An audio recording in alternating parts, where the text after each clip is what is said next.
మారుతున్న కాలానికి అనుగుణంగా రైతులు సంప్రదాయ పద్ధతులను వీడి ఆధునిక సాంకేతికతను అందిపుచ్చుకోవాలని మెదక్ జిల్లా అదనపు కలెక్టర్ నగేష్ సూచించారు.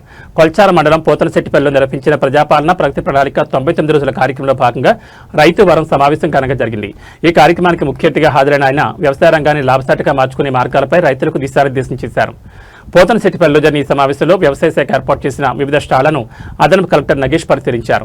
మన దేశం వ్యవసాయ ఆధారిత దేశమని గుర్తు చేసిన కలెక్టర్ రైతులు నూతన వంగడాలు, ఆధునిక యంత్రాలను వాడటం ద్వారా తక్కువ పెట్టుబడితో ఎక్కువ దిగుబడి సాధించవచ్చని తెలిపారు. సాగులో నూతన టెక్నాలజీని అందిపుచ్చుకోవాలని, డ్రోన్లు మరియు ఇతర ఆధునిక పనిముట్ల ద్వారా వ్యవసాయాన్ని సులభతరం చేసుకోవాలని పిలుపునిచ్చారు.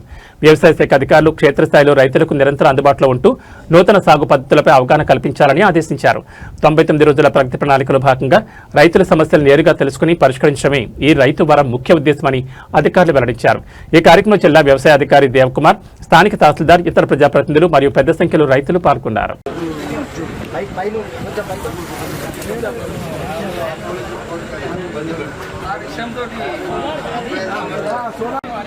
అది స్టార్ట్ కానీ ఆ దుమ్ములు వేస్తే మనమే ఊరుకుతాం పక్కన.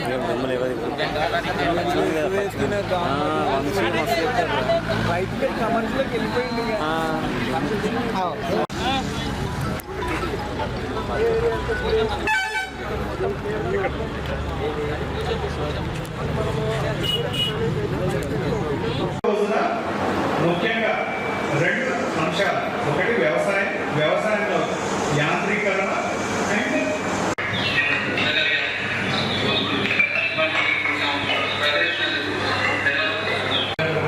అప్లై చేసుకుంటున్నా సార్. నాకు అదే వచ్చింది. అమ్మాయి కూడా నేను స్పీడర్ పెట్టుకున్నా, నాకు స్పీడర్ కూడా వచ్చింది. దాన్ని స్పీడ్ చేసిన బాగుంది సార్. ఎందుకంటే మంచిగా పని చేస్తుంది. ఇటువంటి పథకాలు ప్రభుత్వం ఇంకా తీసుకురావాలని ఆశిస్తున్నాను సార్. ఎరువులు వాడాలి అని చెప్పి, అంతేకాకుండా అంటే ఇంటిగ్రేటెడ్ న్యూట్రియంట్ మేనేజ్మెంట్, సమగ్ర పోషక యాజమాన్యం పాటించాలనే ఉద్దేశం చెప్పడం జరిగింది. ఇంకా మన ఆరోగ్యాలు పాడైపోతున్నాయి. ప్రతి ఒక్కళ్ళు అంటే మనము 50% మంది అనేక రోగాలు, ముఖ్యంగా క్యాన్సర్ బారిన పడుతూ ఉన్నాం. ఎందుకు అనంటే మనము రసాయనిక ఎరువులు కానీ పురుగు మందులు వాడటం వల్ల మన ఆరోగ్యాలు దెబ్బతింటున్నాయని చెప్పి గవర్నమెంట్ స్కీమ్లో NMNS, national mission on natural farming, అంటే ప్రకృతి వ్యవసాయం, అలాగే సేంద్రియ పద్ధతిలో వ్యవసాయం చేసే దాని గురించి కూడా మనం ఆ రోజు డిస్కస్ చేయడం జరిగింది. పొద్దున పని చేసుకోండి, నైట్ పని చేస్తున్నాం.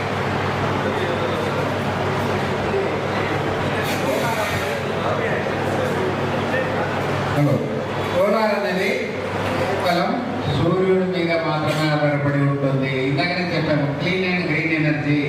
ఇది సూర్య భగవానుడు ఎంతసేపు ఉంటే అంతసేపు వరకే ఉంటుంది.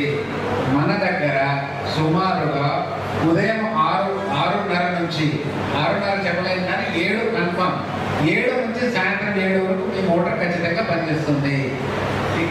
మీరు రాత్రి వాడుకున్నట్టు, రాత్రి అనేది మీరు వ్యవసాయం చేస్తున్న బాగానే ఉంది, కానీ నీళ్ళని పొదుపు వాడడం లేదు. భూగర్భ జలాలు విపరీతంగా తోడేస్తున్నారు అనుకుంటారు. బట్ ఇక్కడ మీ దగ్గర ఒక సోలార్ ప్లాంట్ పెట్టడం జరిగింది. దీని వెనకాల చిన్న ఇది చెప్తాను. ఇది మీకు జస్ట్ డెమో చూపించడానికి. ఇది ఎందుకు డెమో చూపిస్తున్నామంటే, మన తెలంగాణలో కాదు, భారతదేశం మొత్తానికి పొల్యూషన్ అనేది విపరీతంగా పెరిగిపోతుంది. దీనికి కారణం ఏంటి? మనమే. అంటే యూఆర్ ఆల్ హ్యూమన్ బీయింగ్స్. మనము చేసేటువంటి పొల్యూషన్ అంత కాదు, చాలా ఘోరంగా చేస్తున్నాము. సో సోలార్ అనేది ఏంటంటే క్లీన్ అండ్ గ్రీన్ ఎనర్జీ. ఇది పర్యావరణానికి ఎంతో ఉపయోగకరమైనది. పొల్యూషన్ అనేది చాలా మ్యాక్సిమం మనం పొల్యూషన్ అనేది విద్యుత్ రూపంలో వస్తుంది.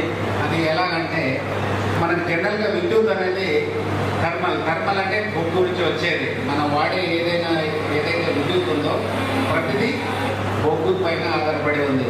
ఇప్పుడు ఒక రోజుకి మన సింగరేణి నుంచి ఉత్పత్తి చేసేది సుమారు 35,000 మెట్రిక్ టన్ బొగ్గు. ఇక్కడ లేకుండా కూడా వదిలే అనుకోండి, దాన్ని ఏదైనా గుడి కర్రతో కానీ పక్క జరపండి. దొరకని ప్రమాద షాక్ ఉంటే కూడా వాళ్ళు వెంటనే చేయకుండా వాళ్ళని కొంచెం ఆ వైరస్ సపోర్ట్ దూరం చేసి దగ్గర ఉండి వాళ్ళ సిపిఆర్ చేసి వాళ్ళకు ఫుడ్ అటెండ్ చేసి కొంచెం ఫ్రీ చేస్తే వాళ్ళకు కూడా ప్రమాదం తగ్గే అవకాశం ఉంది. ప్లస్ మనం చాలా మంది మనం ఏం చేస్తామంటే పొలం పని చేస్తున్నప్పుడు చేతి మంచిగా ఉంటుంది, దాని స్టార్టర్ ఆఫ్ చేస్తూ ఉంటాం మధ్యలో మనము. తడి చేతితో స్టార్టర్ టచ్ చేయకండి. ప్రతి మోటార్ని స్టార్టర్ ఎర్తింగ్ తప్పకుండా చేసుకోవాలి. ఎర్తింగ్ చాలా ఇంపార్టెంట్. మనకి ఇక్కడ లీకే కరెంట్ ఉన్నా ఎత్తుగా ఉంటుంది కాబట్టి మనం సేఫ్గా ఉంటాము. ఎర్తింగ్ మనం చాలా మంది చేయమనం, జనరల్గా మనం బోర్లకాడ ఏమైతే చేయమనము. ఎర్తింగ్ కూడా ప్రాక్టీస్ చేసుకోండి మనం సేఫ్ ఉండడానికి. కాదు నెక్స్ట్ ఇంకోటి పాత వైపు ఉంటాయి జనరల్గా సర్వీస్ పాత ఉంటే ఎక్కువ వర్షానికి అవి బ్రిడ్లు అయిపోయి ఇన్సెషన్ పోయి షాక్ కొట్టే అవకాశం ఉంటుంది. మనం జైన్ కూడా మనం వేస్తాము, పై టేప్ వేసుకోవాలి. ఇవి టేప్ వేసినా కూడా అది వేడికి ఊడిపోయే అవకాశం ఉంటుంది. దానికి మనం కరెంట్ టచ్ చేయడం కూడా నెలకి 2.5 కోట్లు సబ్సిడీ మనకి ఇస్తుంది. చిన్నపడ కాదు, 2.5 కోట్లు మనకు సబ్సిడీ గవర్నమెంట్ మనకు ఫ్రీగా ఇస్తున్నది. ఇప్పటి వరకు ఈ స్కీమ్ పెట్టి మనకు 2 ఏళ్ళ కోర్స్ అయింది. మార్క్స్ 2 ఫార్మల్ స్కీమ్ యాక్షన్ అయింది.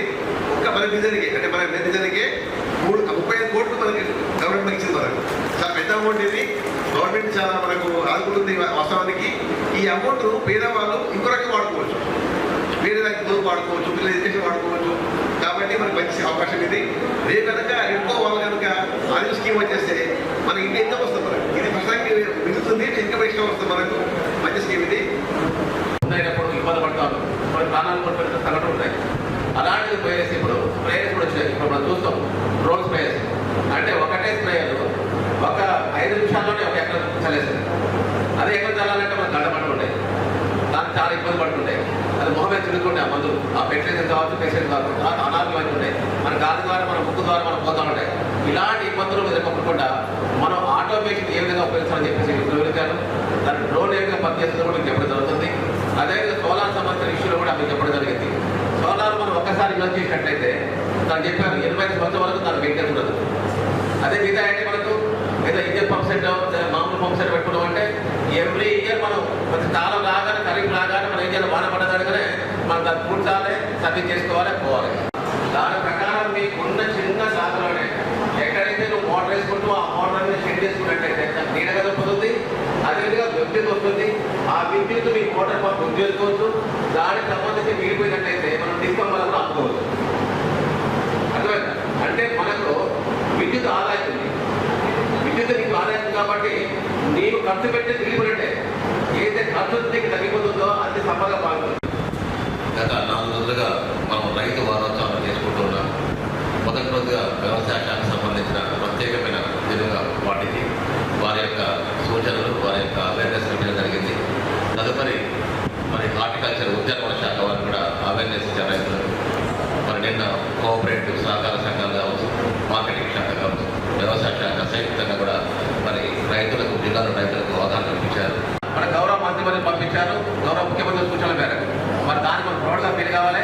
అదేవిధంగా ఏంటంటే దానికి ఎంత ప్రౌడ్ ఫీల్ అవుతున్నామో మన భూమి యొక్క సారం కూడా మంచిగా ఉందా లేదా అని తెలుసుకోవాలి. భూమి సారం ఒకే విధంగా రోజు మన బిర్యానీ తింటే బాగుండదు.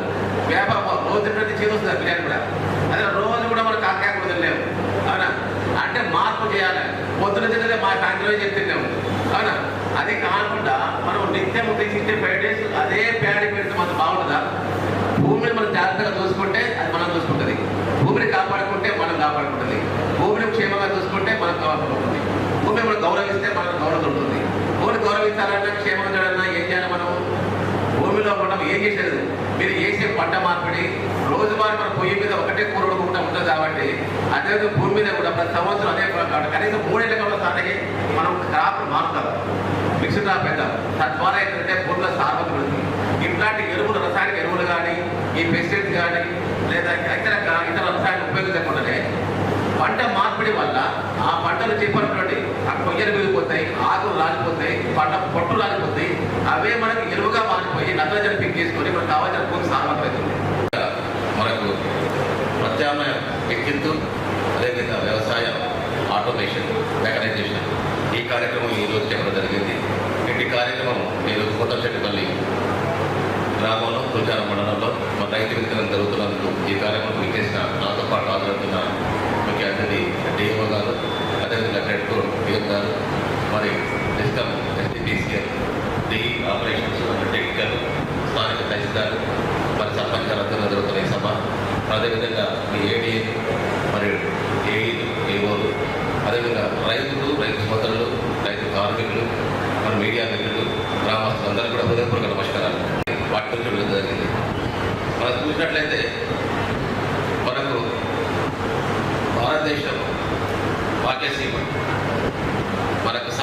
లేదు.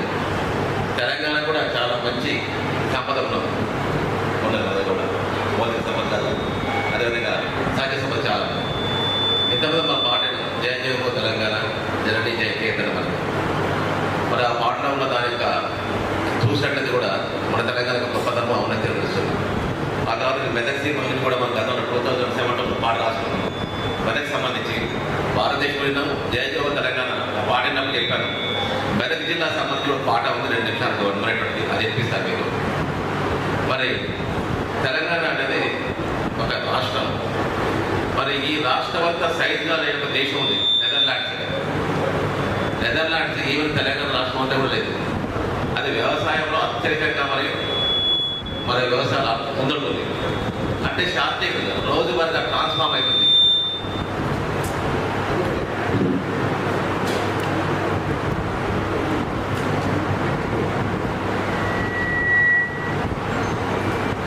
దేశం మారుతూ ఉంటుంది సార్. నిన్న ఇవాటికి మారుతుంది. నిన్న ఉన్నట్టు ఎట్టి పరిస్థితులు ఉండలేదు. ఈ రోజు ఉన్నట్టు ఈ క్షణం ఉన్నట్టు కూడా మరో క్షణం ఉండదు. నిత్యము మనం మార్పుకు గురైపోతాం. నీకు తెలిసినా తెలియకుండా ఆ మార్పులో ఉన్నా లేకున్నా నీలో కూడా మార్పు దొరుకుతుంది. నీలో కూడా మార్పు దొరుకుతుంది కదా. ఏం మార్పు దొరుకుతుంది? ఒక క్షణం కోల్పోతున్నాం, అదే మార్పు. ఒక క్షణం అభివృద్ధి చెందుతున్నాం, అదే మార్పు. కాబట్టి ప్రకృతిలో ప్రతి దగ్గర కూడా మార్పు దొరుకుతుంది.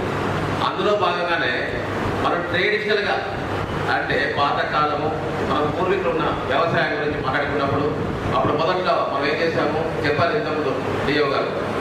వ్యవసాయానికి సంబంధించి కొయ్య నాగలు, కర్ర నాగలు, ఆ తర్వాత కొయ్య నాగల నుంచి కర్ర నాగలు వచ్చింది. అంటే కొయ్యకు మనం ఒక ఇనుప కర్ర పెట్టాం. ఆ తర్వాత మొత్తం ఇనుప నాగలు వచ్చినాయి. ఆ తర్వాత యాంత్రీకరణ జరుగుతూ ఉంది. ఇప్పుడు వచ్చిన తర్వాత మొత్తం ఆటోమేషన్ తోటి మొత్తం కూడా ట్రాక్టర్కే నాగలు రావడం జరుగుతుంది. అంటే రైతుకు శ్రమను తగ్గిద్దాము, వారికి ఇబ్బందులు కూడా చేద్దాము. ఎంతో శ్రమ పొడిచేది అంతైతే ఈళ్ళు తీసుకున్నామో అంతే తక్కువ శ్రమతోటి అంతే సంబంధం చేయగల టెక్నాలజీ ఉపయోగిస్తామని చెప్పేసి మనం మాట్లాడుతాం. ఇది ట్రాన్స్ఫార్మేషన్.